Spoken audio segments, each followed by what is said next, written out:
1, 2, 3.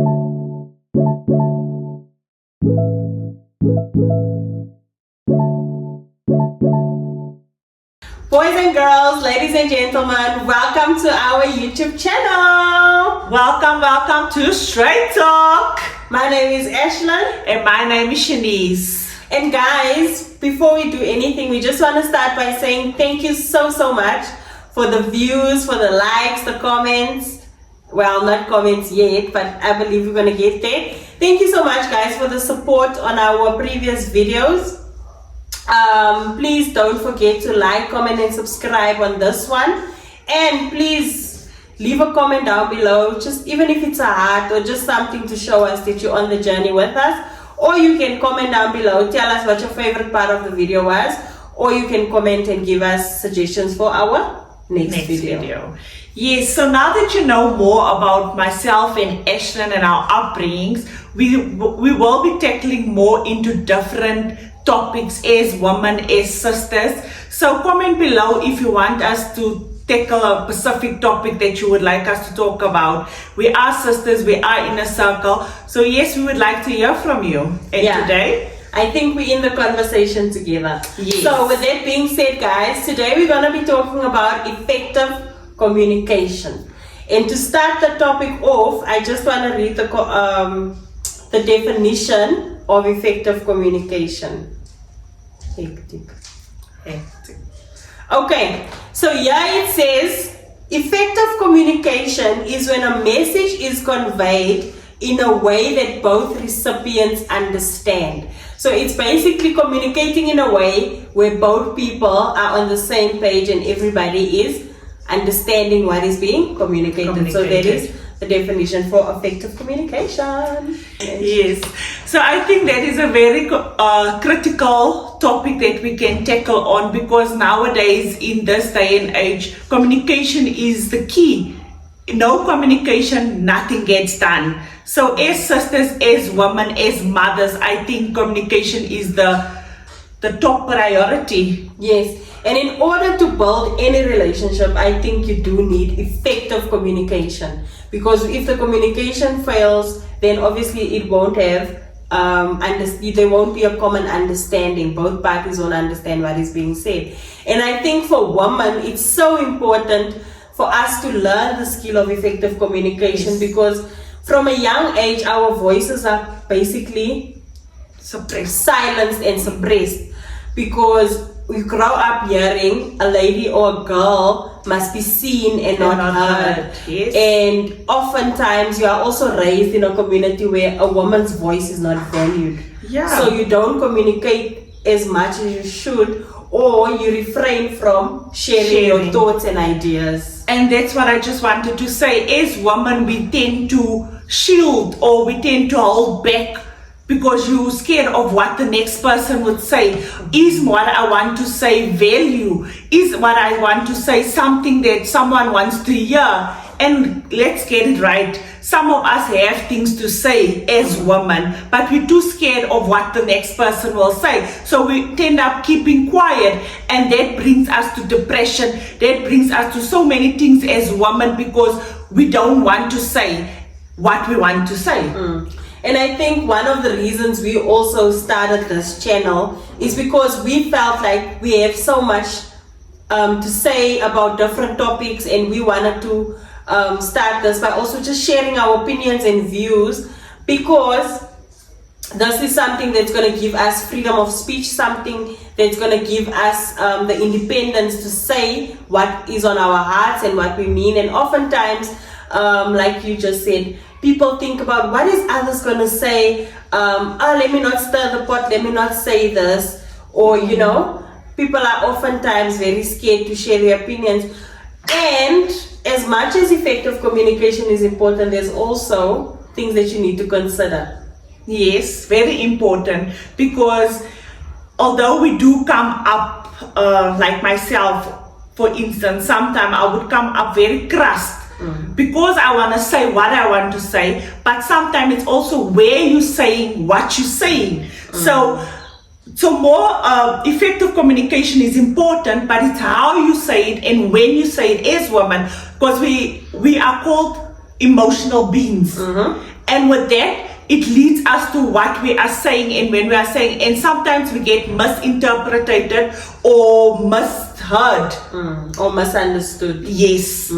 Very important. Yeah. So I think that's also important to know that yes, we do communicate, and yes, we must share our opinions, but in order to be an effective communicator, you need to think about what you want to say, and you need to think about how you're gonna say it, and you need to think about the emotions that are involved in what you want to say. You can't just say anything anyhow.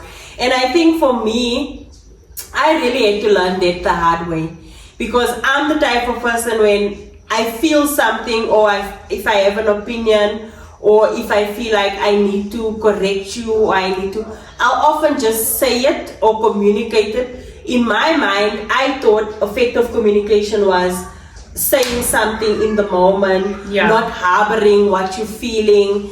Effective communication is just talking about stuff, And I had to learn the hard way that there's a time and a place, and there's how you say it. Because I might think, especially in a relationship, I might feel when there's a problem in the relationship, let's talk about it now. Effective communication means we need to talk about something. Sort it out immediately. Sort it out as it happens.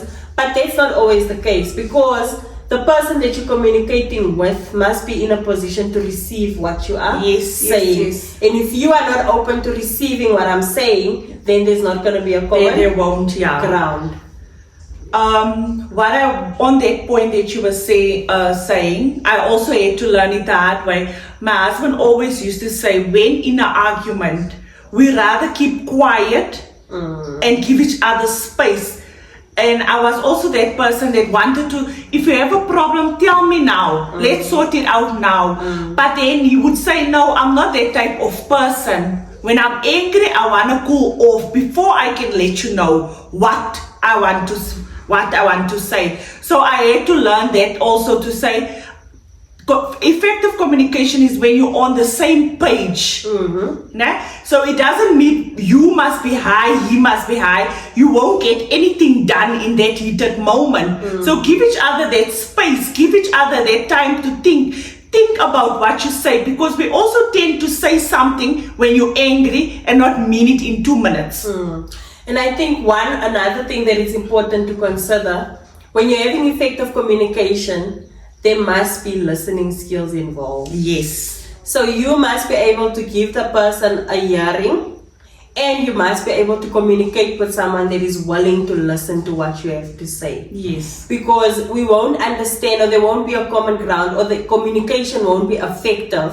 if nobody's listening. Exactly. So I feel like if you're arguing, like you say, in a heated conversation, nobody's listening. Everybody's just trying shouting, to get their point across, and that is futile. Like it's not effective at all, because nobody's listening, nobody's internalizing what is said, nobody's reflecting about what is said. So the communication then is not effective. I think that's also where we as women go wrong, because we tend to speak on our emotions, and especially when we're angry, we want to say things, and what I always say this is, what you say is being kept. It's been kept, and what you say it can hurt someone along the way.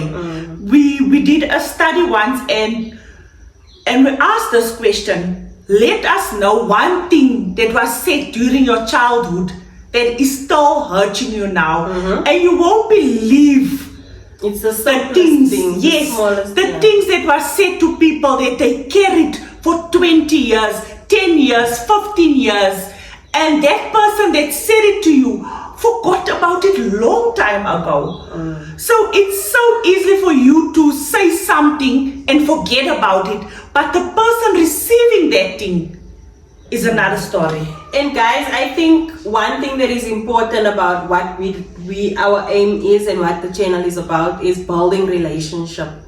And when you're trying to build a relationship or grow a relationship, how you communicate is very important. Yes. Like, let's go back to our relationship. I used to be the kind of person that would address something based on how I would feel. I would feel angry in the moment, and I would feel I need to say something, and then I would often say it, but then what I say does more damage. It doesn't really help you. It doesn't help me. It doesn't get the point across. Instead, it just causes chaos in her. Hurts the relationship. Yes, it hurts the relationship.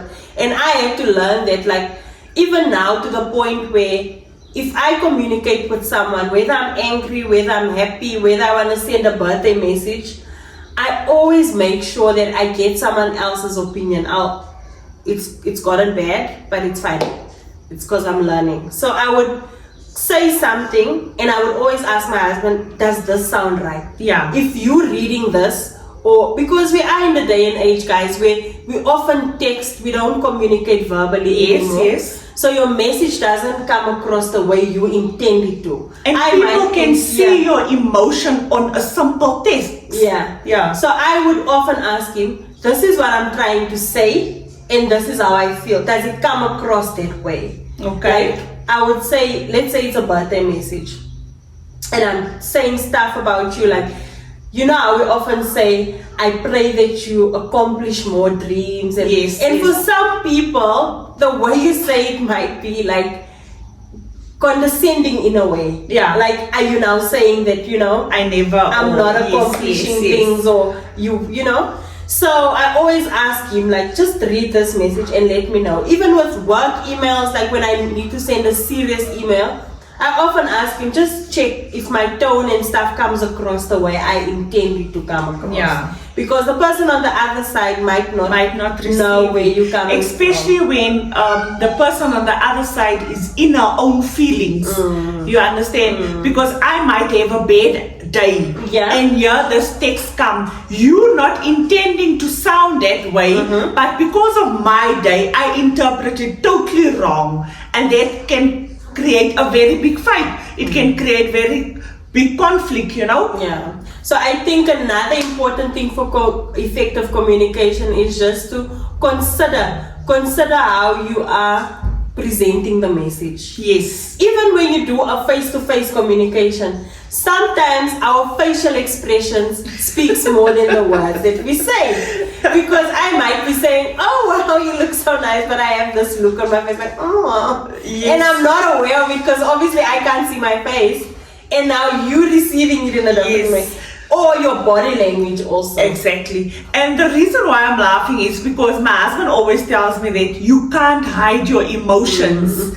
Your face tells it all. Yeah. He always tells me, Shenise, you can see when you're irritated. You can see, everyone sees it. And I don't see it, guys. To be honest, I don't see it. And I would be like, but I didn't intend to, but it showed on my face. On your face. Yeah.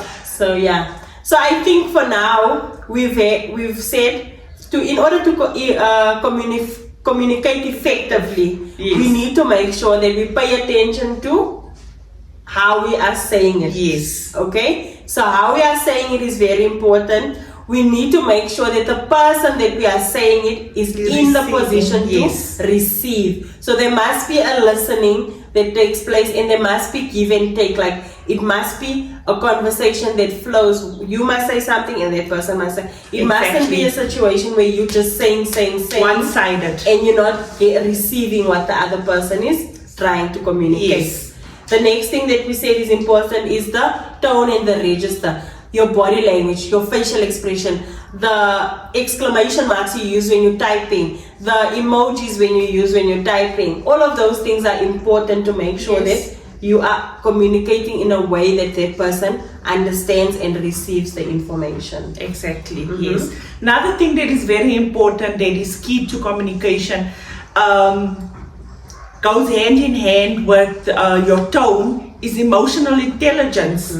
I think everyone should consider that when texting or when speaking, because as I said earlier, you are angry, the person that's receiving that is not angry. So use your emotional intelligence. How do I say what? When do I say it? How do I say it when I'm calm? How do I say it when I'm happy? How do I say it when I'm sad? How do I say it when I'm angry? Or importantly, how do I say this in a way that will bring the message across? Yes. Because you must also ask yourself, what am I trying to do in this moment? What am I trying to say? Or what am I trying to achieve? Do I want to show you that I'm annoyed and I want to, or do I want to correct what was said? Yes. Or even in the professional space, guys, when somebody, let's say you get an email and this email now seems nasty, or this person seems like they are giving you orders, or they're accusational email, whatever. Let's just say something happened in the workplace and you are trying to now communicate. Yes. The first thing you must ask yourself is, what do I want to achieve? Yeah. At the end of all of this, what is the end goal? Yeah. Like, do I want us to come to a common understanding? Do I want to express a feeling or emotion or view or opinion? Yes. So I don't care about what you think or how are you receiving it. I just want to get my point across. Yes. Is that the point? Or do I want us to learn from this, and do I want it to be a discussion? Or a debate. So then that will also inform how you communicate to that person. Yes. Am I right? Yes. I think that is the most important points when coming to communication. I once said this to one of my friends, is that nowadays with our children and now the millennium that they are in, your communication is so vital as a parent, because you don't want to cause how can I say, destruction, or you want to cause hurt, or you want to cause something that hurts their child throughout the life. We've seen it, we've heard it. Their children is so emotional and they so, how can I say, influenced nowadays. So anything you say as a parent can affect their child tremendously. It can change the personality, it can change how they see life, it can change how they see themselves, how they see you as a parent, how do they see grown-ups as well. My friend actually said, so now we must baby steps we must tiptoe. Tiptoe is the way. How can I say, around our children. Unfortunately, yes, in the society that we live now, our communication to our children is no more as our parents did to us. It's so much worse. We have to check what we say and when we say it and how we say it to our kids. And I think one thing I also learned, the kids that we're raising now is not like us. Yeah. So we are dealing with kids that are also, I think they are more advanced in communicating than we used to be. Because we used to grow up and say, you don't speak back, you don't back chat, you don't do whatever. But our kids nowadays will correct you and say, but mommy, you are being mean, you are hurting my feelings, I don't like the way you said that. You are wrong. You are wrong. Yeah. They will challenge the way you speak to them or what you are saying to them. So one thing I've learned is, whether I'm angry, upset, whatever, I'll always observe. I'll look at you, my kids now. I'll look at them in a way that shows them, I don't like what you're doing. But then I'll wait to address it. Yeah. So when we are calm and we all seated nicely, and I often find them when they are relaxing, because then you are off guard. So now I can come and say, because normally when you just approach, they'll be in defense mode and the guard is up, and you know, they just want to say, no, especially when they know they're wrong. So I find you when you are calm. And when you are calm, I'll come to you nicely and say, you know what you did earlier? I didn't like that. Why? You know, because now it forces you to pay attention. It forces you to become present in the moment and say, no, mommy, this is what I did, or you know, and then it becomes a conversation. Because now your guard is not up and you're not in defense mode. And you're not angry anymore. I'm not angry anymore. So now I'm gonna understand what you're saying to me, and you're gonna understand where I'm coming from. And that's the way we're gonna get a common ground where I can say, no, it's fine if you play or if you wanna eat or if you wanna, but You don't come and you don't do yes, this, yes. that, and that. I would prefer you to do it in this way. So now the end game is we both have an understanding. Next time if it happens again, he's gonna remember, oh, this is what mommy said. This is what I must do. Yes. But if I come from a point of just shouting, yeah, stop it, most likely it's gonna be in front of people. So number one, you're embarrassing him. Yeah. Number two, the guard goes up. He shuts off, like with my son, with Hilario. The minute you raise your voice, he shuts off. Yeah. He's not going to hear anything you say. And that's when he's going to start screaming and defending himself and saying, no, this is what this one did, this is what happened. Yeah. The communication is not effective anymore. I think that's what I've learned. I think that's also what I'm trying to do with my kids now, because I'm also that one that used to, if you're wrong, I'll address it now. And I've seen, like Ashlyn said, it tends to make them shut down, it tends to make them build a wall. And as I said on my earlier videos, is that I want them to have that open relationship with me. So you can't attack them every time they're wrong. You can't yell at them every time they did something. So what I also do now in my household is I'll call them.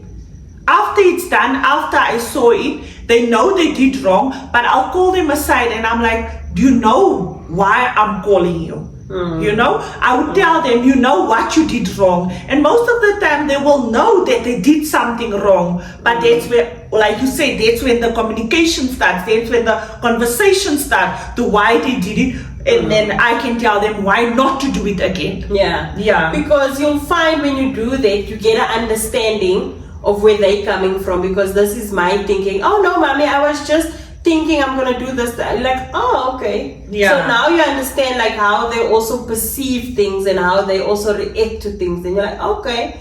And then you can just correct it in a way. Yes. So we're working together, collaborative, to get to a common goal. Yes. I'm not saying what you're doing is wrong. I'm just saying I would prefer if you do it this way, yes. so we can both now, be happy about it. And I find even in relationships, guys, that's what works. It doesn't always work with me because, like I said, I'm recovering, but I'm the person in the moment. I feel like I used to feel like effective communication is just addressing something in the moment. Yes. So even in my relationship, I'm normally the one that would be like, yeah, but you don't communicate then. But then I don't see the way I'm communicating is actually causing more drama than actually the person that's not communicating. Yeah. Because it's not to say that he's not communicating, he's just taking time to process.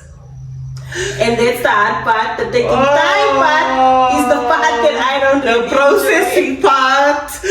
Yeah, I think that one we have like common, because that's what I'm also struggling with. My husband would say, no, I have to process. No, give me time, let me think about it. And I'm like, this needs to happen now. Give me an answer now. Yeah. And he'll be like, Shenise, I'm not like you. Give me time. Yeah. And that's how it is. But I think that also comes from us being in a household where, like I said, guys, my mother, as soon as the phone drops, who was there? We're gonna have a conversation about the conversation.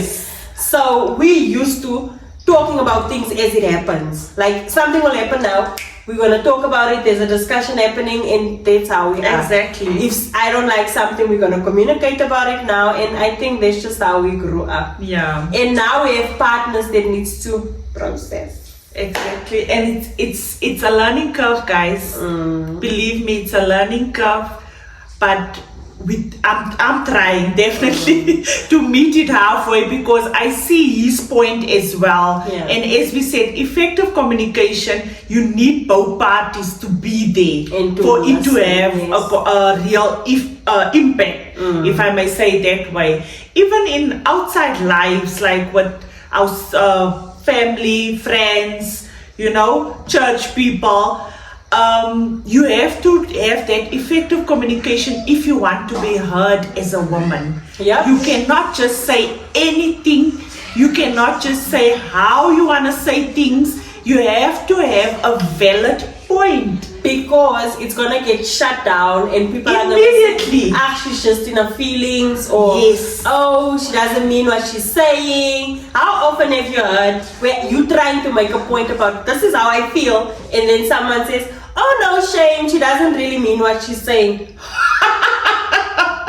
Yes, I know that one. I know that. But it happens. She is just emotional. Yeah. about No, she's just emotional. Give her time to cool off.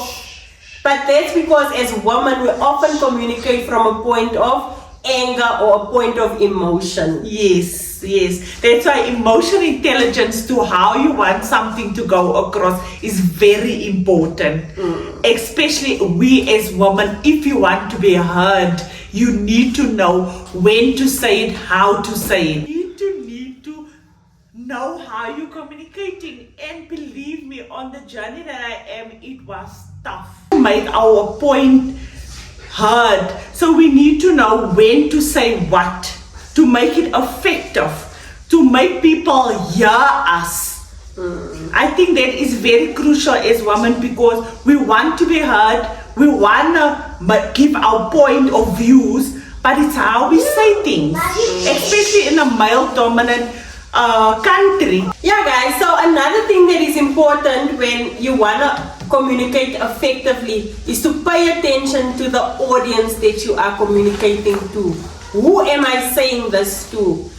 And how am I saying it? I can come to a church gathering and I want to communicate as though I'm in the workplace. Or in a tavern. Yeah, or I'm talking to my friends, because that's not the audience. I have to meet my audience on the level where they are. Yes. So with church people, you're going to have to be a little bit more conservative in what you're saying and how you're saying it, and less formal, because at work you're going to use words and you're going to be formal and they're going to understand you. But at church, there's an auntie there that's been in the church for 20 years. She's not going to understand when you say we need to be strategic about it. Yeah. Do you understand what I'm saying? Yes. So you must also pay attention to your audience. Who am I saying it to?